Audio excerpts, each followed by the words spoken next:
निंतुಕೊಂಡು देवರಿಗೆ ನಮ್ಮ ಮಧ್ಯದಲ್ಲಿ ಆಹ್ವಾನಿಸೋಣ। आइए हम इस समय सभी खड़े होकर परम प्रधान परमेश्वर को अपने बीच आमंत्रित करेंगे।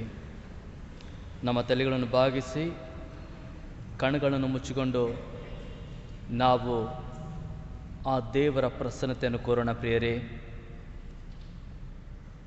ಕಳೆದ ವರ್ಷದಲ್ಲಿ, ಕಳೆದ ದಿನಗಳಲ್ಲಿ ಯೆಹೋವನು ತನ್ನ ಕೃಪೆಯನ್ನು ನಮ್ಮ ಮೇಲೆ ಇಟ್ಟು ನಮ್ಮೆಲ್ಲರಿಗೆ ಆತನ ಹತ್ತಿರದಲ್ಲಿ ನಿರಂತರವಾಗಿ ಇರುವ ಹಾಗೆ ಕೃಪೆಯನ್ನು ಕೊಟ್ಟಿರುವುದರಿಂದ ಆ ದೇವರಿಗೆ ಕೃತಜ್ಞತಾ ಸ್ತೋತ್ರಗಳನ್ನು ಸಲ್ಲಿಸೋಣ।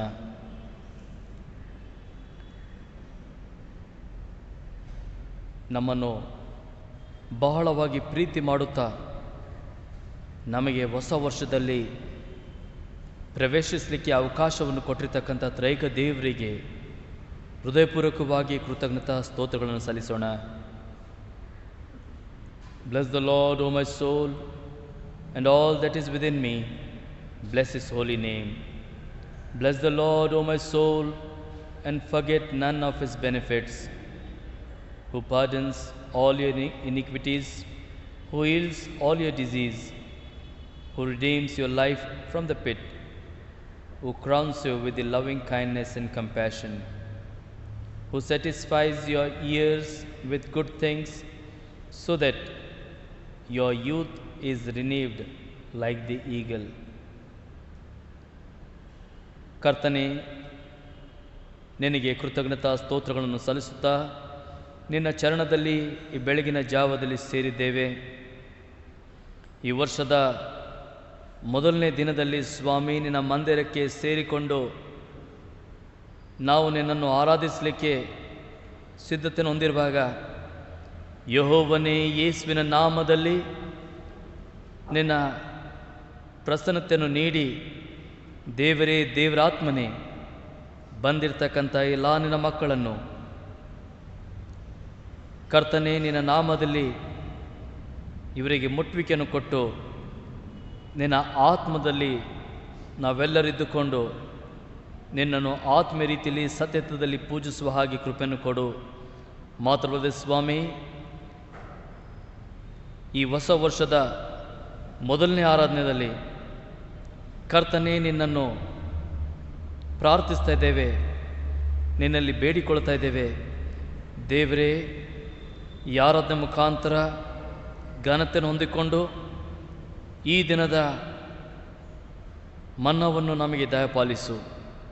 ಸ್ತೋತ್ರಗಳನ್ನು ಹೇಳುತ್ತಾ ಬಂದಿರತಕ್ಕಂಥ ಎಲ್ಲ ನಿನ್ನ ಪ್ರಿಯವಾದ ಮಕ್ಕಳಿಗೆ ನಿನ್ನ ಹಸ್ತದಲ್ಲಿ ಒಪ್ಪಿಸಿಕೊಡುತ್ತಾ ಈ ಪ್ರಾರ್ಥನೆ ಯೇಸುವಿನ ಪರಿಶುದ್ಧವಾದ ನಾಮದಲ್ಲಿ ಬೇಡಿ ಹೊಂದಿದ್ದೇವೆ ಸ್ವಾಮಿ, ಆಮೇನ್। ಹಾಗೆ ನಿಂತಿರುವಾಗ ಹಾಡಿನ ಪುಸ್ತಕದಲ್ಲಿ 313ನೇ ಹಾಡನ್ನು ಹಾಡೋಣ। ನಿಮ್ಮಲ್ಲಿ ಹಾಡಿನ ಪುಸ್ತಕ ಇದ್ದಿದ್ದಾದರೆ ನೀವು 313ನೇ ಹಾಡನ್ನು गीत क्रमांक 313।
ಹಾಗೆ ನಿಂತಿರುವಾಗ ಕೀರ್ತನೆಗಳಲ್ಲಿ 51ನೇ ಕೀರ್ತನೆ 1ರಿಂದ 12ನೇ ವಚನವರೆಗೆ ಉತ್ತರ ಪ್ರತ್ಯುತ್ತರಕ್ಕಾಗಿ ಓದ್ಕೊಳ್ಳೋಣ. ಕೀರ್ತನೆಗಳಲ್ಲಿ 51 Psalm 51 verses 1 to 12 will read responsively. हम भजन संहिता 51वां अध्याय 1 से लेकर 12वां वचन तक उत्तर प्रत्युत्तर के रूप में हम पढ़ेंगे. ಹಿಂದ ನಿಂತಿರ್ತಕ್ಕಂಥ ಜನರು ಜರ ನೀವು ಮುಂದಕ್ಕೆ ಬಂದರೆ ಚೆನ್ನಾಗಿರ್ತದೆ, ಯಾಕಂತಂದ್ರೆ ಮುಂದೆ ಜಾಗ ಖಾಲಿ ಅದಲ್ಲ, ಬರೋರೆಲ್ಲ ಆಮೇಲೆ ಹಿಂದೆ ಕೊಡ್ತಾರೆ. पीछे खड़े हुए सभी लोगों से निवेदन करूँगा कि आप लोग आगे आ जाएं. आगे का बेंच खाली है, आगे आ जाएं.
Joy and gladness of the bones which you have.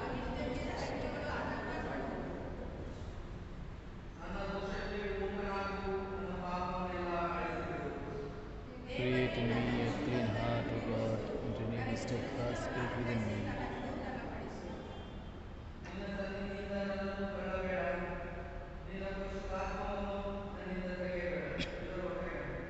Restore to me the joy of your salvation, and sustain me with the Holy Spirit.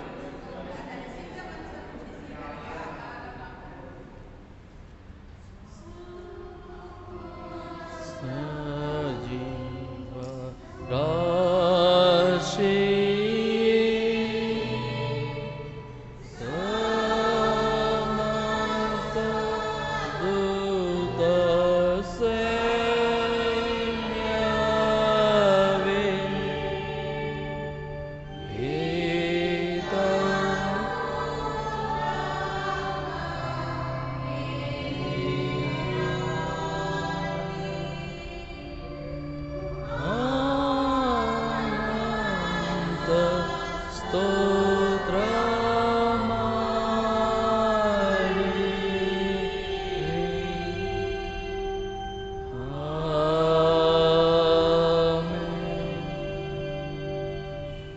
ದಯಮಾಡಿ ಕೂತ್ಕೊಳ್ರಿ. Please be seated.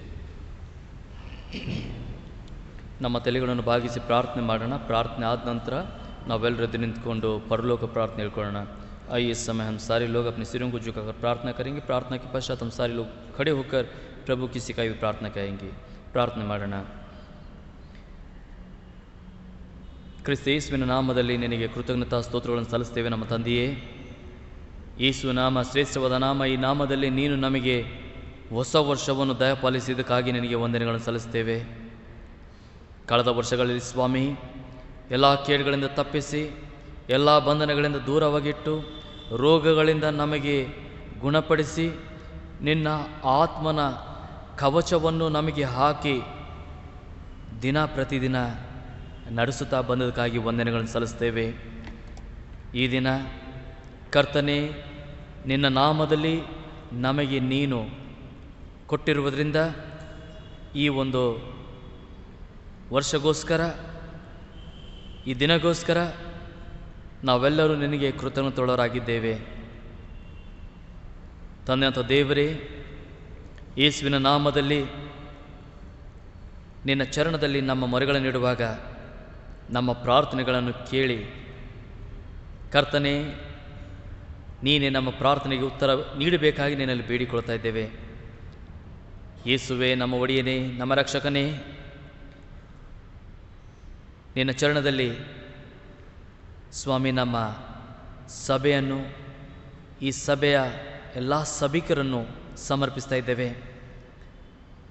ಯಾವ ರೀತಿಯಲ್ಲಿ ನೀನು ನಿನ್ನ ಕೃಪೆ ಆಶೀರ್ವಾದದಿಂದ ಈ ಸಭೆಗೆ ಈ ವರ್ಷ ತನಕ ನಡೆಸಿದೆ, ಈ ದಿನ ತನಕ ನಡೆಸಿದಲ್ಲ ಸ್ವಾಮಿ, ಅದೇ ರೀತಿಯಲ್ಲಿ ಬರುವ ಎಲ್ಲ ದಿನಗಳು, ಎಲ್ಲ ವರ್ಷಗಳಲ್ಲಿ ಈ ಸಭೆ ಸ್ಥಿರತೆಯನ್ನು ಹೊಂದಿಕೊಂಡು ಕ್ರಿಸ್ತನ ರಾಜ್ಯವನ್ನು ವಿಸ್ತಾರಪಡಿಸಲಿಕ್ಕೆ ಉಪಯೋಗ ಆಗುವಂತೆ ದುಡಿಯುವಂಥ ಆ ರೀತಿಯಲ್ಲಿ ಈ ಸಭೆಗೆ ಆಶೀರ್ವದಿಸುತ್ತಾ ಬೆಳೆಸು. ಈ ಸಭೆಗೆ ಸಂಬಂಧಪಟ್ಟಿರ್ತಕ್ಕಂಥ ಪ್ರತಿಯೊಬ್ಬ ವ್ಯಕ್ತಿಯ ಜೀವಿತದಲ್ಲಿ ನಿನ್ನ ಕಾರ್ಯಗಳನ್ನು ಹೆಚ್ಚಿನ ರೀತಿಯಲ್ಲಿ ಜರುಗಿಸು ಸ್ವಾಮಿ. ಅವರ ಜೀವಿತಗಳಲ್ಲಿ, ಅವರ ಮನೆಗಳಲ್ಲಿ, ಅವರ ಸುತ್ತಮುತ್ತಲು ಕ್ರಿಸ್ತನ ಪ್ರಸನ್ನತೆಯನ್ನು ಕಾಣುವ ಹಾಗೆ ದೇವರಾತ್ಮನೇ ನೀನೇ ಆ ರೀತಿಯಲ್ಲಿ ನಡೆಸು.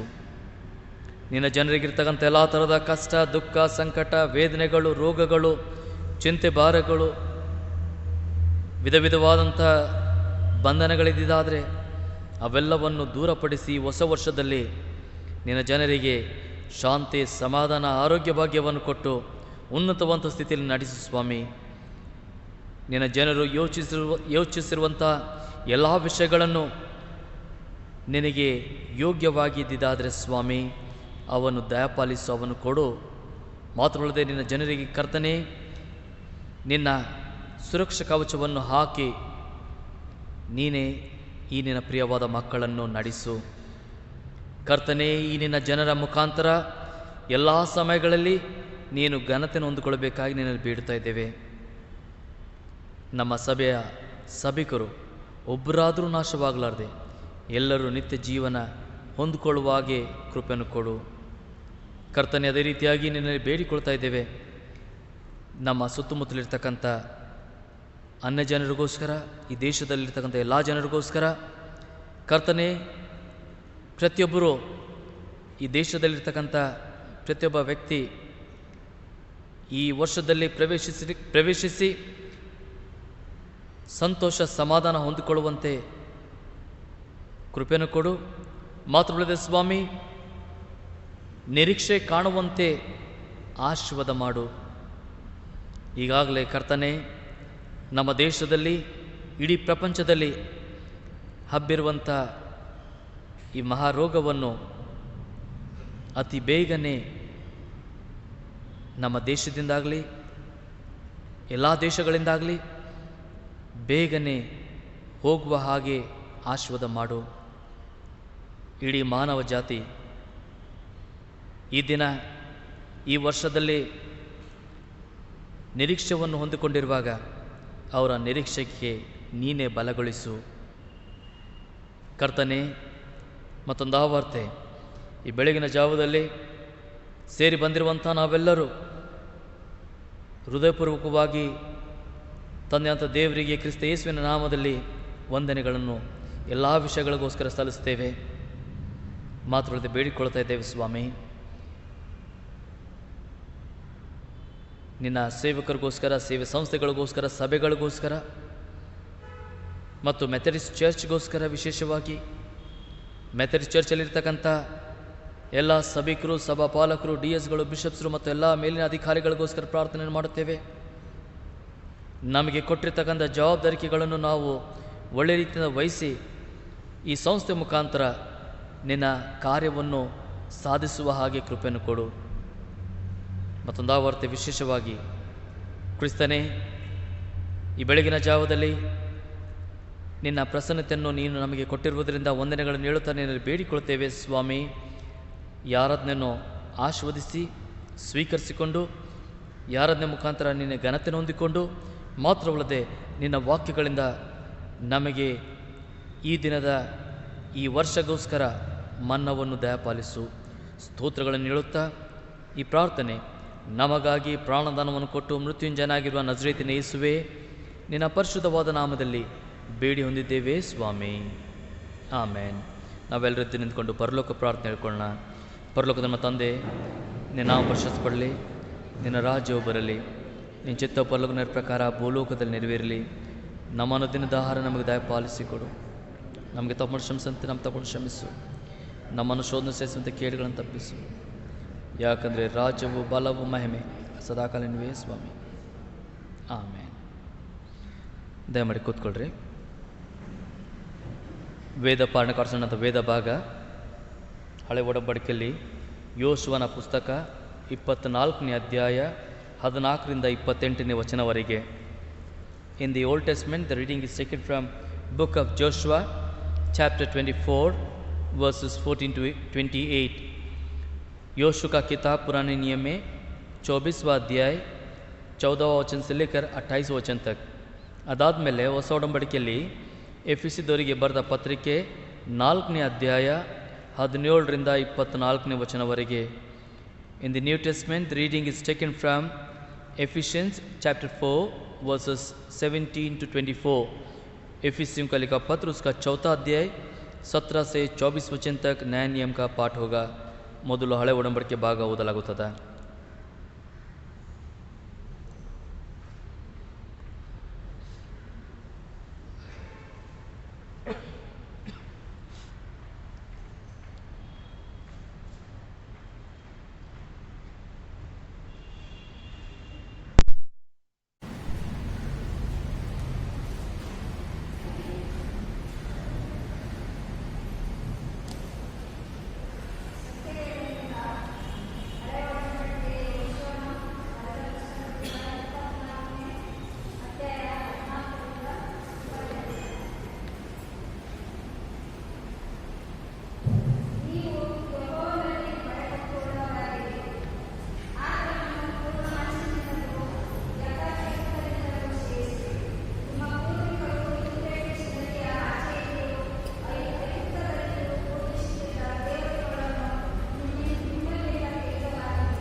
ನೀವು ಮುಂದಕ್ಕೆ ಬರ್ಬೋದು, ಹಿಂದೆ ಕುಂತವರು ಮುಂದಕ್ಕೆ ಬರ್ಬೋದು. जो पीछे की बेंच में बैठे हैं, मैं निवेदन करूँगा कि आप लोग आगे आ जाएं, क्योंकि कोई अगर आता है नया तो वो पीछे बैठ सकता है. आगे बेंचेस खाली है.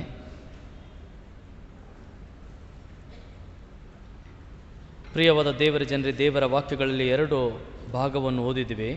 ಹಳೆ ಒಡಂಬಡಿಕೆಯ ಭಾಗದಲ್ಲಿ ಯೋಶುವನ ಪುಸ್ತಕ 24ನೇ ಅಧ್ಯಾಯ, ಅದರ 24ನೇ ಅಧ್ಯಾಯದಲ್ಲಿ ನಾವು ಕೆಲವು ವಚನಗಳನ್ನು ಓದಿಕೊಂಡಿದ್ವಿ.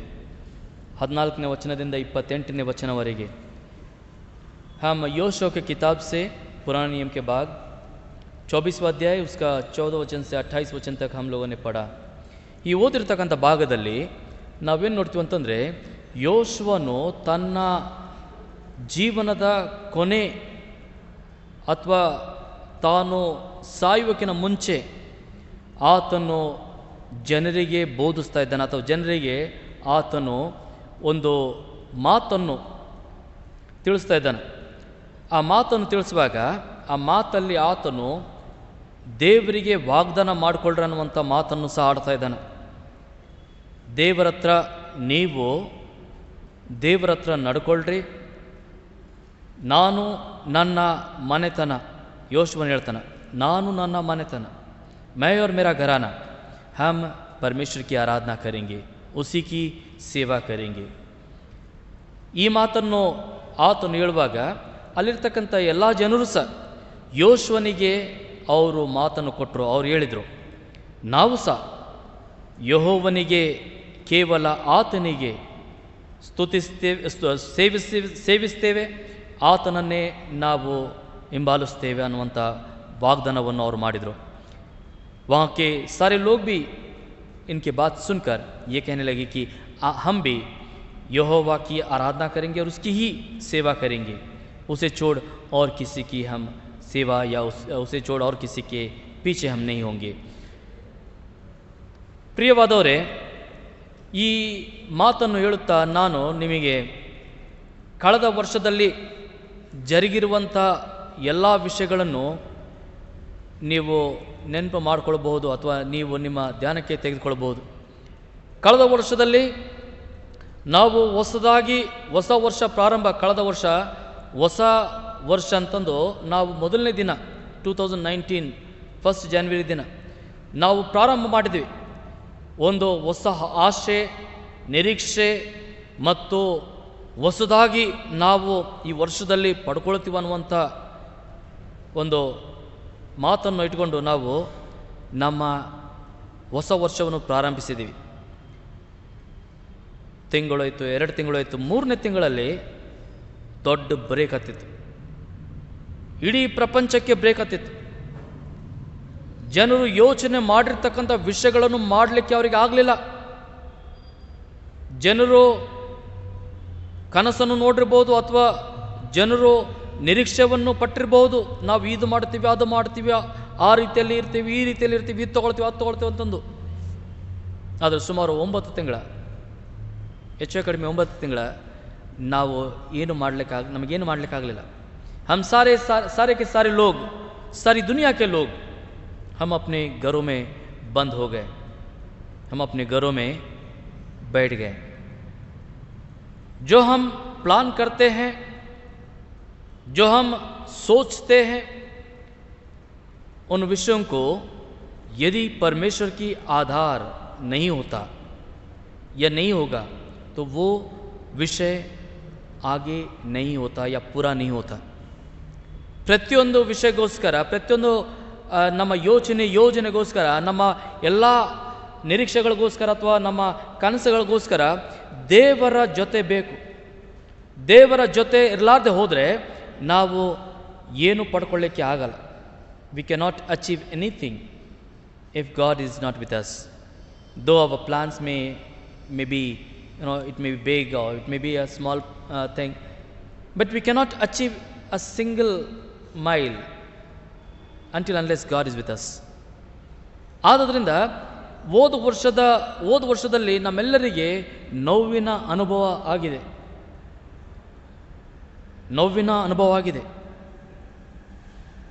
हमने दर्द का एहसास किया गए साल, ನೋವಿನ ಅನುಭವ ಆಗಿದೆ.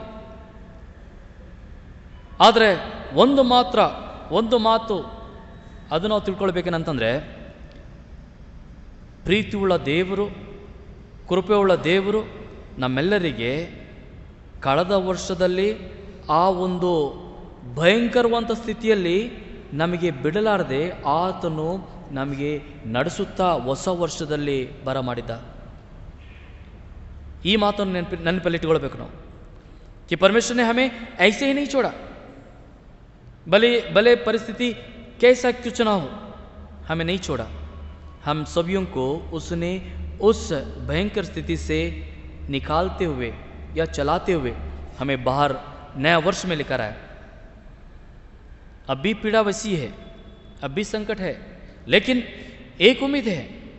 गए साल हमारे पास उम्मीद नहीं थी कि हम अगर इस महामारी में फंस गए तो बचेंगे या नहीं, लेकिन अभी उम्मीद, इस साल में उम्मीद है कि हम अगर महामारी हो गया तो भी हम बचेंगे, हम जिंदा रहेंगे. ऐसा उम्मीद अब है, गए साल नहीं था.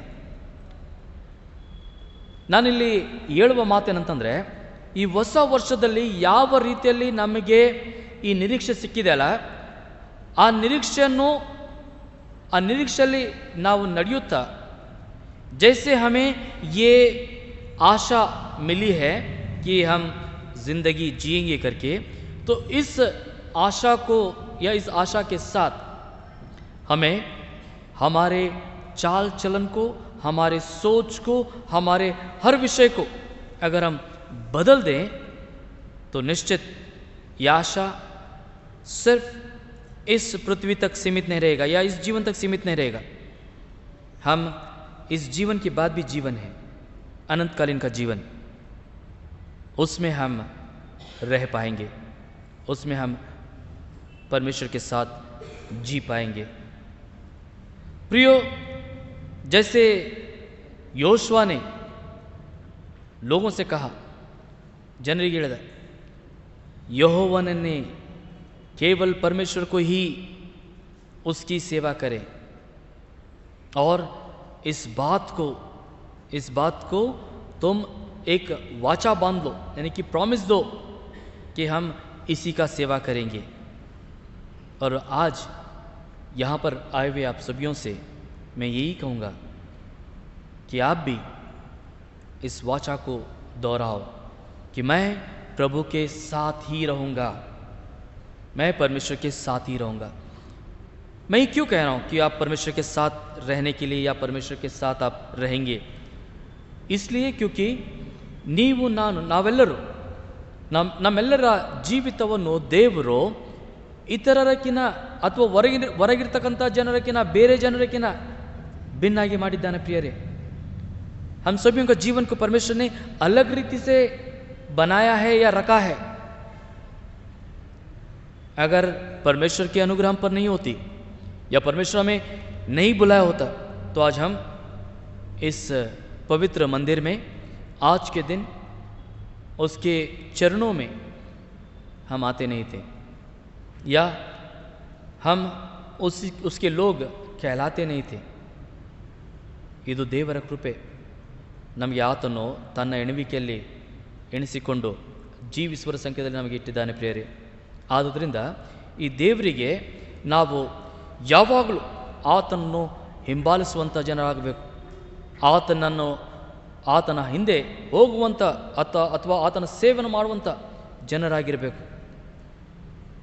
ಪ್ರಿಯರೇ, ದೇವರ ಸೇವೆಯನ್ನು ಅಥವಾ ದೇವರ ಹಿಂದೆ ನಡಿಲಿಕ್ಕೆ ನಾವು ಸಿದ್ಧರಾಗುವಾಗ ಕೆಲವು ವಿಷಯಗಳನ್ನು ತಿಳ್ಕೊಳ್ಳುವಂಥದ್ದು ಭಾಳ ಅಗತ್ಯ.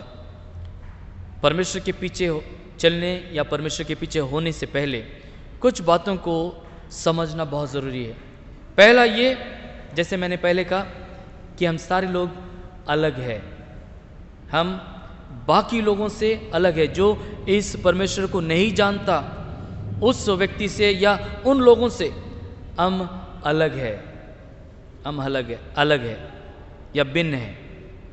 क्योंकि देखिए, इस दुनिया के लोग यानी कि जो यीशु को नहीं जानते हैं, ಕ್ರಿಸ್ತನನ್ನು ತಿಳ್ಕೊಳ್ಳಾರುವಂಥ ಅಥವಾ ಕ್ರಿಸ್ತನನ್ನು ಪಡ್ಕೊಳ್ಳಾರುವಂಥ ಜನರು ಅವರ ತಲೆಗಳಲ್ಲಿ ಈ ಲೋಕದ ಆಶೆಗಳು, ಈ ಲೋಕದ ವಿಷಯಗಳು ಯಾವಾಗಲೂ ಇರ್ತವೆ. ಅವರ ತಲೆಗಳಲ್ಲಿ ಸಮಸ್ಯೆಗಳಿರ್ತವೆ. उनके मन में हमेशा अलग अलग रीति के अलग अलग विषय, इस दुनिया के हर एक चिंताएं या इस दुनिया की हर एक बातें उनके मन में होती रहती है. और जो यीशु के स्वाद नहीं चखा वो व्यक्ति, वो अपने ही सोच के जाल में फंसकर, अपने ही समझ के जाल में फंसकर वो व्यर्थ में अपना जीवन गंवा देता है. लेकिन आप ऐसे नहीं हैं. आप ऐसे नहीं हैं. आपका हर समस्या आप पहले परमेश्वर के चरणों में रखते होंगे. आप प्रार्थना करते हो. छोटी सी छोटी समस्या अगर आपके जीवन में होती है तो भी आप प्रार्थना करते हो. भले उस समस्या को हमारे पास हम समझ सकते कि उस समस्या को मैं सुलझा सकता हूं, फिर भी परमेश्वर के लोग आप, ನೀವು ನಾವೇನು ಮಾಡ್ತೀವಿ ಅಂತಂದರೆ, ಮೊದಲನೇ ಕೆಲಸ ದೇವರಲ್ಲಿ ಪ್ರಾರ್ಥಿಸ್ತೇವೆ, ಸ್ವಾಮಿಗೆ ಬೇಡ್ಕೊಳ್ತೀವಿ, ಸ್ವಾಮಿ ಇದು ನಾನು ಮಾಡಲಿಕ್ಕೆ ಹೋಗ್ತಾ ಇದ್ದೀನಿ, ಇದನ್ನು ನೀನೇ ಮಾಡು ಅಂತಂದು ನಾವು ಹೇಳ್ತೀವಿ. ಅಂದರೆ ಇಲ್ಲಿ ನಾನು ಹೇಳುವಂಥ ಮಾತೇನಂತಂದರೆ, ನಮ್ಮ ಪ್ರಾರ್ಥನೆಗಳನ್ನು ಕೇಳಿ ದೇವರು ಇನ್ನೂ ಹೆಚ್ಚಿನ ರೀತಿಯಲ್ಲಿ ಸುಂದರವಾದಂಥ ವಿಷಯಗಳನ್ನು ಆತನು ಮಾಡ್ತಾನೆ. ಆದರೆ ಹೊರಗಿನ ಜನರು, ಬೇರೆ ಜನರು, ಕ್ರಿಸ್ತನನ್ನು ನಂಬಲಾರದಂಥ ಜನರು, ಅವರಿಗೆ ನಿರೀಕ್ಷೆ ಇರಲ್ಲ. ಅವರ ಯೋಜನೆಗಳು ಅದು ಫೇಲ್ ಆಗ್ತವೆ. ಅದು ಅವರು ಪ್ರಯತ್ನ ಪಟ್ಟಾಗಲೂ ಅದನ್ನು ಅವರು ಪೂರ್ತಿಗೊಳಿಸಲಿಕ್ಕೆ ಆಗಲ್ಲ.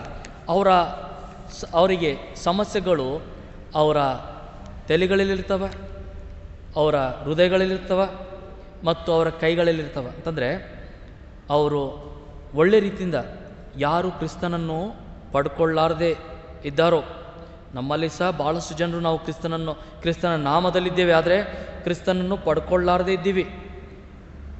ಅದಕ್ಕೆ ನಮ್ಮಲ್ಲಿ ಭಾಳಷ್ಟು ಜನರಿಗೆ, ಲೋಕದಲ್ಲಿರ್ತಕ್ಕಂಥ ಜನರಿಗೆ ಯಾವ ರೀತಿಯಲ್ಲಿ ಸಮಸ್ಯೆಗಳಿವೆ ಅಲ್ಲ ಬೇರೆ ಜನರಿಗೆ, ಅದೇ ರೀತಿಯಲ್ಲಿ ನಮ್ಮಲ್ಲಿ ಸಹ ಇವೆ.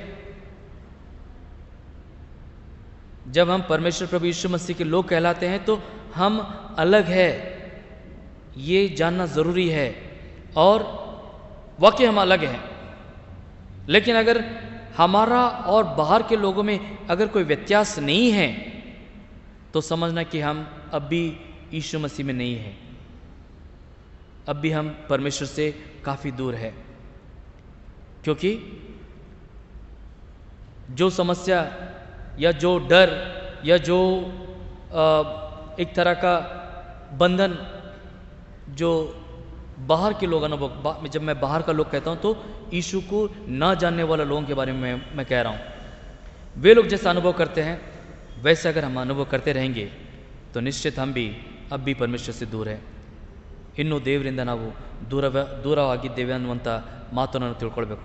ಇದಾಗಲೂ ಇಲ್ಲಿ ಪೌಲನು ಈ ರೀತಿಯಲ್ಲಿ ಹೇಳ್ತಾನೆ. ಎಫೆಸದವರಿಗೆ ಬರೆದ ಪತ್ರಿಕೆಯಲ್ಲಿ ನಾವು ಅದು ವಾಕ್ಯಗಳನ್ನು ಪೂರ್ತಿಯಾಗಿ 4ನೇ ಅಧ್ಯಾಯದಿಂದ ಅಥವಾ 4ನೇ ಅಧ್ಯಾಯ ಪೂರ ಓದಿದರೆ ಅಲ್ಲಿ ಆತನು ಏನು ತಿಳಿಸ್ಕೊಳ್ತಾನೆ ಅಂತಂದರೆ, ನಮಗೆ ದೇವರು ಆಶೀರ್ವದಿಸ್ತಾನೆ. ನಮಗೆ ಆತನು ಏನೇನು ಕೊಟ್ಟನಂತಂದರೆ, ಆತನು ಬಹುಮಾನಗಳನ್ನು ಕೊಟ್ಟನ. ಏನು ಬಹುಮಾನ? ನಮಗೆ ಆತನ ಜೊತೆಯನ್ನು ಕೊಟ್ಟನ. ನಮಗೆ ಐಕ್ಯವಾಗಿ इरबेकागी आतन आश्वसन. पहला अगर हम इस वचन को पढ़ेंगे, एफिसियों को लिखा पत्र, उसमें इस तरह है कि परमेश्वर ने हमें बहुत सारे अलग अलग वरदानों से भरा हुआ है.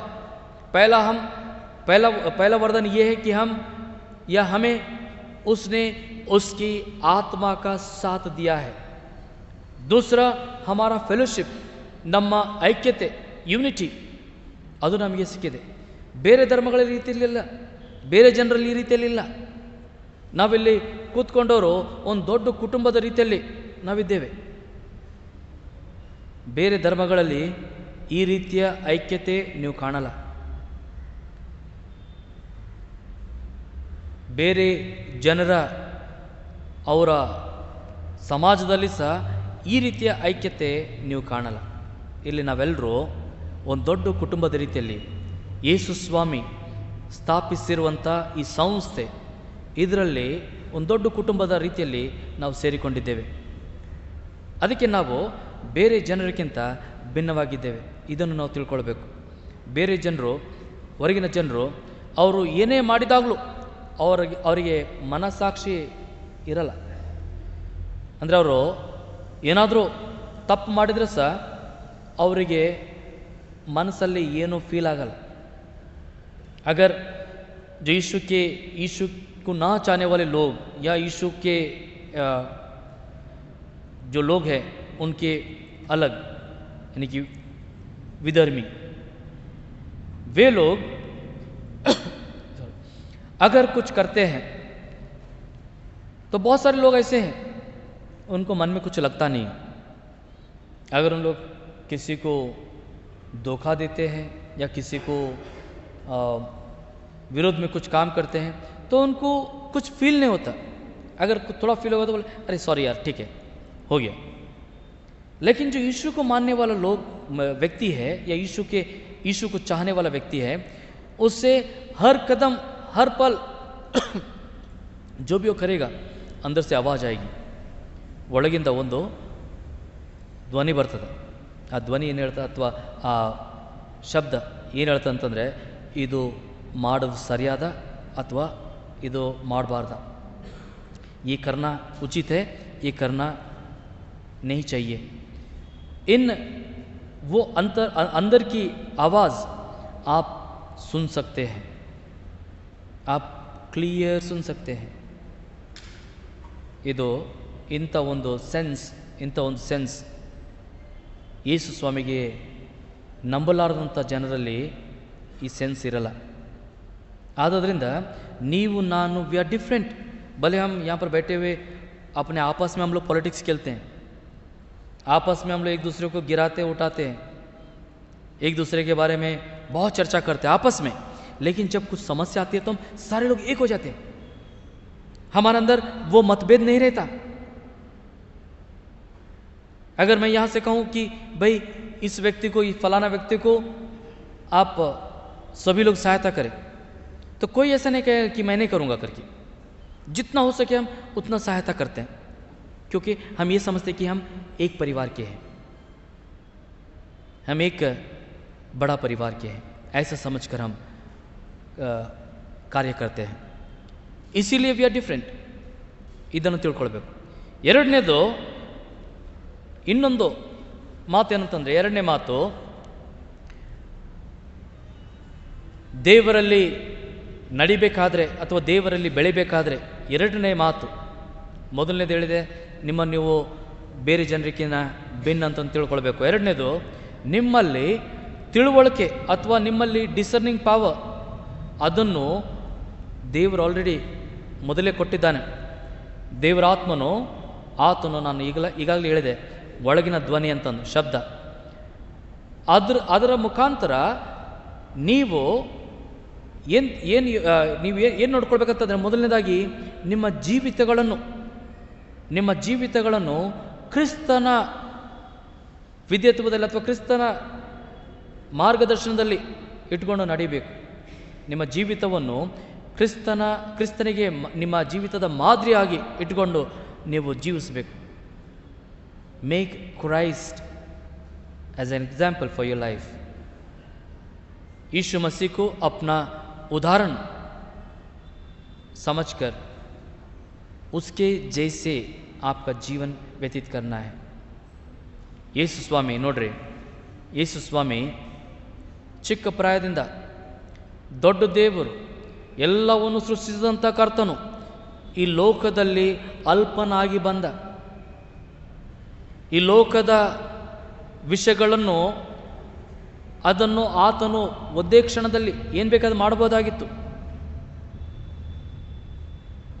ಆದರೆ ಆತನೇನು ಮಾಡಿದ ಅಂತಂದರೆ ತನ್ನ ತಂದೆಗೆ ವಿಧೇಯತ್ವವನ್ನು ತೋರಿಸಿ ತನ್ನ ಜೀವನವನ್ನು ಜೀವಿಸಿದ, ಸಾಧಾರಣವಂತ ಜೀವನವನ್ನು ಜೀವಿಸಿದ.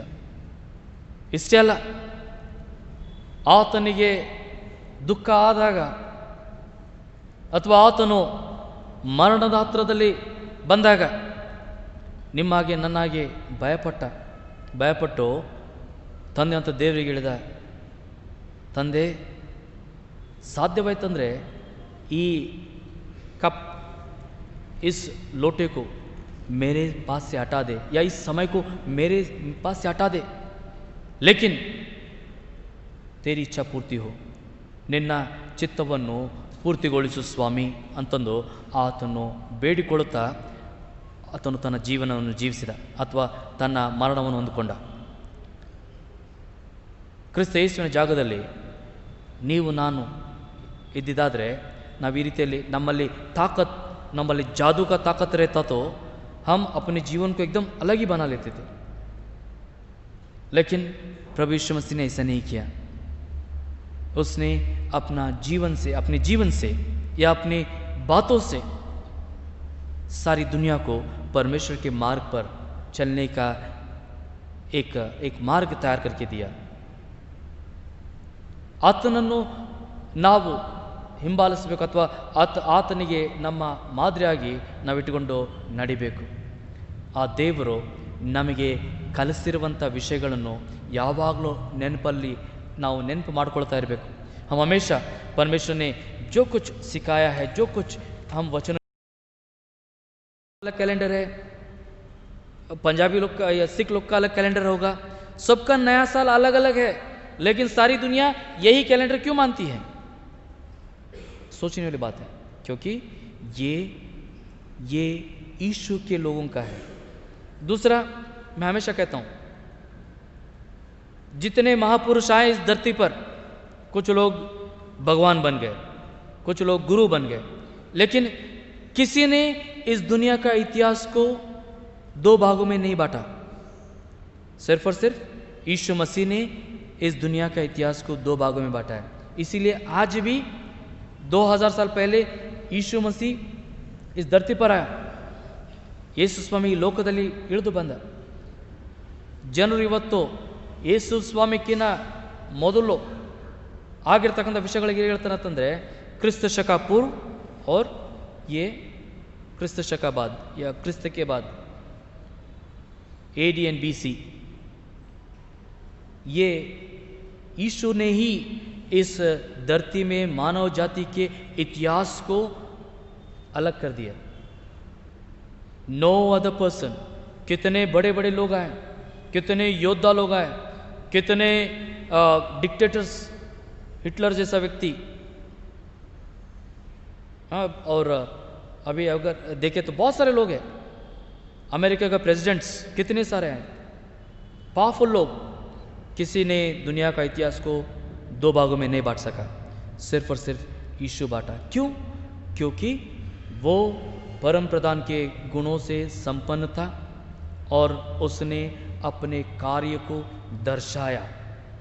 और वैसे अगर वैसे ही हम भी करेंगे तो निश्चित यीशु के जैसे अगर हम भी करेंगे तो निश्चित हमारा इतिहास केवल इस धरती पर नहीं बल्कि हमारे मरने के बाद उस स्वर्ग में जहाँ पर हमारे लिए जगह बनाए रखी है, वहाँ पर हमारा जीवन वहाँ पर प्रारंभ होगा या वहाँ पर हम रह पाएंगे प्रभु के साथ.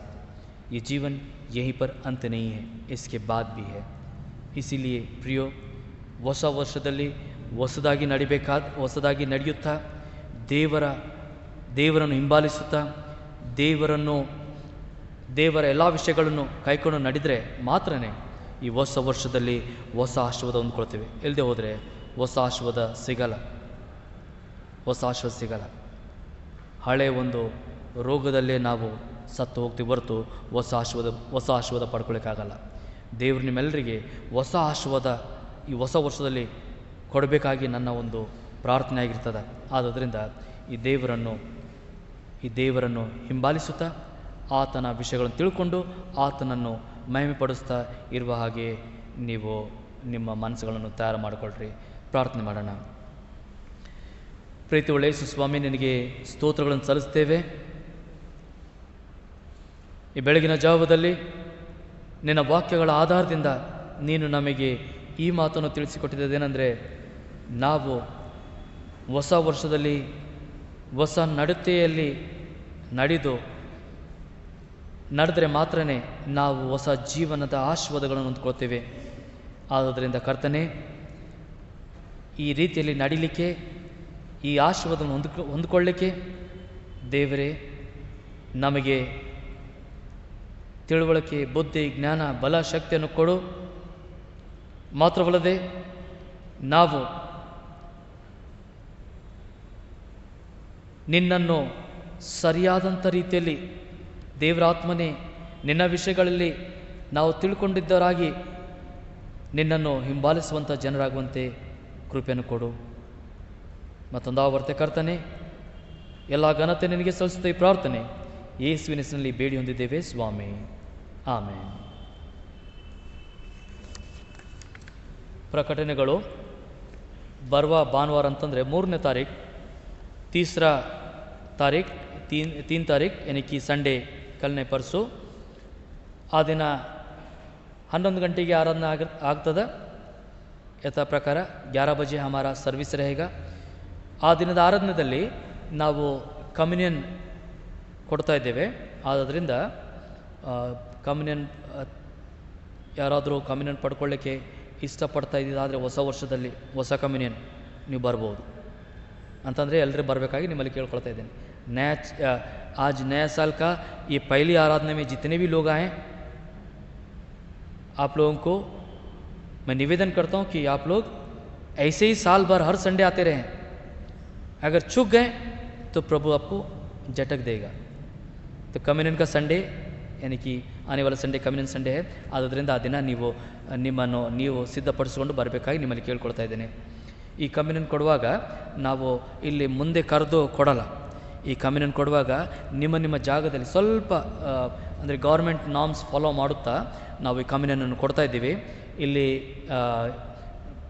ನಿಮಗೆ ಕರೆದು ನಿಮಗೆ ಯಾವ ರೀತಿಯಲ್ಲಿ ನಾವು ಟ್ರೆಡಿಷ್ನಲ್ ಟೈಪ್ ಮಾಡ್ತೀವಲ್ಲ ಆ ರೀತಿಯಲ್ಲಿ ಮಾಡಲಾರ್ದೆ ನಾವು ನಿಮಗೆ ಸಪ್ರೇಟಾಗಿ ಕಮ್ಯುನಿಯನ್ ಅದು ಒಂದು ಬಾಟಲ್ ಸಣ್ಣ ಗ್ಲಾಸ್ ಇರ್ತದೆ, ಅದ್ರ ಮೇಲೇ ಕಮ್ಯುನಿಯನ್ದು ಬ್ರೆಡ್ ಇರ್ತದೆ, ರೊಟ್ಟಿ ಮತ್ತು ದ್ರಾಕ್ಷರಸ ಅದರಲ್ಲಿ ಇರ್ತದೆ. ಅದು ಯೂಸ್ ಆ್ಯಂಡ್ ಥ್ರೋ ಟೈಪ್. तो ಆದ್ದರಿಂದ ನೀವು ನಿಸಂಕೋಚ आप लोग ಕಮ್ಯುನಿಯನ್ ले सकते हैं. तो ಆದ್ದರಿಂದ ನೀವು ಮುಂದಿನ ಭಾನುವಾರ ದಯಮಾಡಿ ನೀವು ಸಿದ್ಧತೆಯನ್ನು ಹೊಂದಿಕೊಂಡು ಬರಬೇಕಾಗಿ ನಿಮ್ಮಲ್ಲಿ ಕೇಳ್ಕೊಳ್ತಾ ಇದ್ದೇನೆ.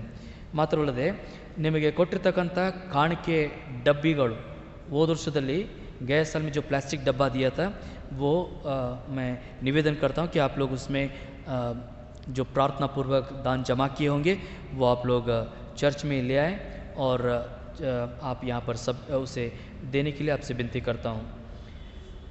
ಇದಲ್ಲದೆ ನಿಮ್ಮ ತಿಂಗಳ ಕಾಂಟ್ರಿಬ್ಯೂಷನ್ ಡೊನೇಷನ್ಸ್ಗಳು ದಯಮಾಡಿ ನೀವು ಟ್ರೆಜರಿಗೆ ಕೊಡಬೇಕಾಗಿ ನಿಮ್ಮಲ್ಲಿ ಕೇಳ್ಕೊಳ್ತಾ ಇದ್ದೇನೆ. अपना कॉन्ट्रीब्यूशंस और डोनेशंस और टाइद आप लोग इस साल का क्लियर करने के लिए आपसे विनती करता हूँ.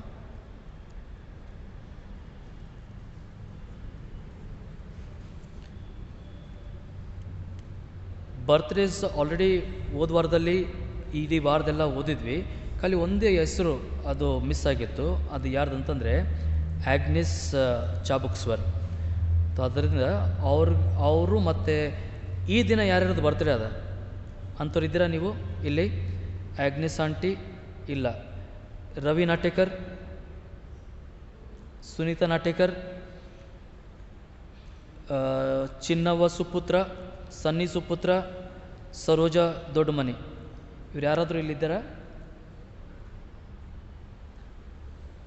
ठीक है. मैं सोचा था अगर 1 तारीख को वो लोग जिनका बर्थडे है वे लोग रहते तो ज़्यादा अच्छा होता. हम लोग उनके लिए बर्थडे सॉन्ग वापस गाते थे. कोई बात नहीं. ಈ ಸಮಯದಲ್ಲಿ ನಾವು ಹಾಡಿನ ಕ್ರಮಾಂಕ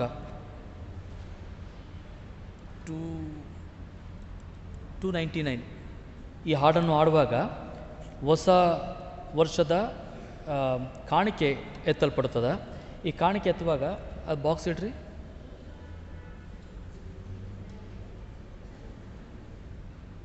ನೀವು ಲೈನಿಂದ ಬಂದು ನಿಮ್ಮ ಕಾಣಿಕೆಯನ್ನು ಈ ಬಾಕ್ಸಲ್ಲಿ ಹಾಕಿ ನೀವು लाइनिंद होगಬೇಕಾಗಿ ನಿಮ್ಮಲ್ಲಿ ಕೇಳ್ಕೊಳ್ತೇನೆ. गर्दी मत करिए. आप लोग इस गाने को गाते समय आप लोग एक एक रो आप आकर दान डालते हुए आप वापस अपनी जगह पर जाइए. किसी को ठोकना नहीं और किसी एकदम गर्दी करना नहीं.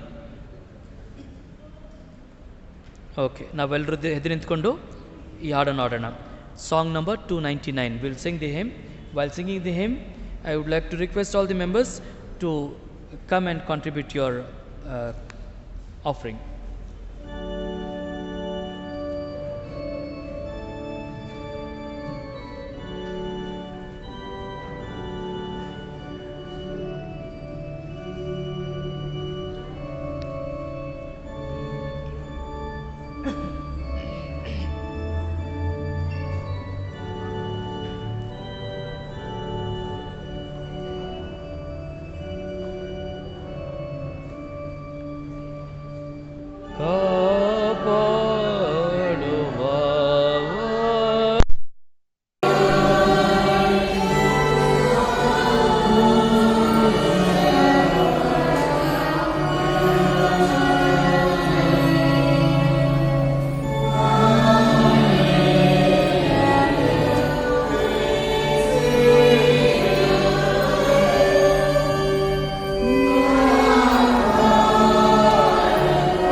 ಜನವರಿ 10ನೇ ತಾರೀಕು ಅಂದರೆ 2ನೇ ಭಾನುವಾರ ಪಾಸ್ಟೇಟ್ ಕಮಿಟಿ ಮೀಟಿಂಗ್ ಇರ್ತದೆ. ಪಾಸ್ಟೇಟ್ ಕಮಿಟಿ ಮೆಂಬರ್ಸ್ಗಳು ದಯಮಾಡಿ ನೀವು ಈ ಮೀಟಿಂಗ್ಗೆ ಹಾಜರಾಗಬೇಕಾಗಿ ನಿಮ್ಮಲ್ಲಿ ಕೇಳ್ಕೊಳ್ತಾ ಇದ್ದೇನೆ.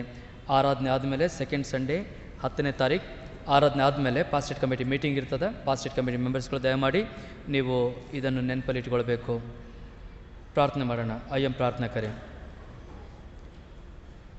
ನಿನ್ನ ಪವಿತ್ರವಾದ ಚರಣದಲ್ಲಿ ನಮ್ಮೆಲ್ಲರಿಗೆ ಬರಲಿಕ್ಕೆ ಅವಕಾಶವನ್ನು ಕೊಟ್ಟಿರುವಂಥ ದೇವರೇ, ನಿನಗೆ ಸ್ತೋತ್ರಗಳನ್ನು ಸಲ್ಲಿಸ್ತೇವೆ.